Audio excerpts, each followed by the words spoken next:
Les services Karine Laprise. Les gens, quand ils me téléphonent pour me demander si je peux aider leurs parents, la première question que je leur demande tout le temps, c'est si elle est prête à accepter de l'aide. Ensuite, s'ils me disent qu'ils ne sont pas trop indécis, ma première rencontre, moi, est toujours gratuite. Donc, je me déplace seule, sans les enfants. Et je vais rencontrer la personne et j'en discute avec la personne qui est dans le besoin. C'est là que je vais voir si elle est prête à accepter ou pas. Et moi, je l'emmène tranquillement à comprendre que c'est pas grave d'avoir de l'aide parce que je fais pas rien à sa place. La plupart des peurs, là, c'est qu'ils ont peur de plus rien faire, de devenir inactifs, de devenir, tu sais, qu'ils n'ont plus rien, ils sont plus importants, ils ne peuvent plus rien faire, ils sont plus capables. Mais oui, ils sont encore capables, ils ont juste besoin d'un peu d'aide, puis d'un peu d'assistance. Donc, je les amène à réfléchir dans ce sens-là, au lieu de penser qu'ils sont plus bons à rien, si vous voulez. Parce que quand on tombe là, c'est ça qu'on pense. Il n'y a pas personne qui va faire mes affaires à ma place, je suis capable. Puis on est même comme ça à notre âge. Alors, moi, je les amène à croire qu'ils sont encore capables, mais qu'ils ont juste besoin d'aide un peu. Donc, on le fait ensemble, à leur façon. Ça, c'est vraiment important, là, c'est à leur façon.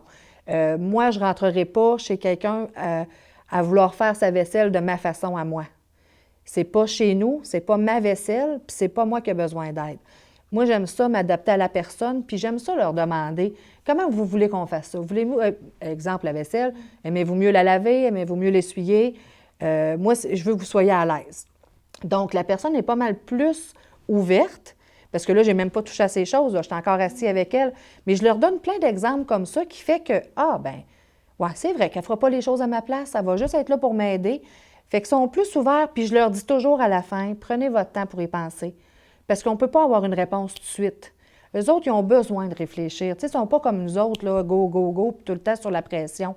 Ils ont du temps devant eux, puis le temps qu'ils acceptent l'aide, c'est important qu'ils le fassent, qu'ils prennent le temps de réfléchir, surtout à ce qu'ils voudraient que je fasse pour eux, avec eux. Ça les aide énormément à l'accepter parce que c'est pas grave d'avoir besoin d'aide.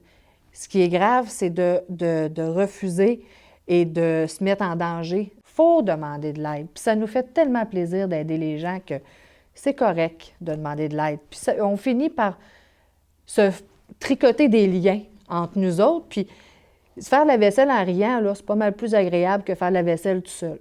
Alors, ils finissent par accepter tranquillement, mais ça ne s'accepte pas tout de suite, ça. C'est pas un piton on-off. Donc, il y a beaucoup de travail à faire, c'est sûr et certain, mais on le fait ensemble, puis c'est agréable. Cette chronique est une présentation de Les services Karine Laprise.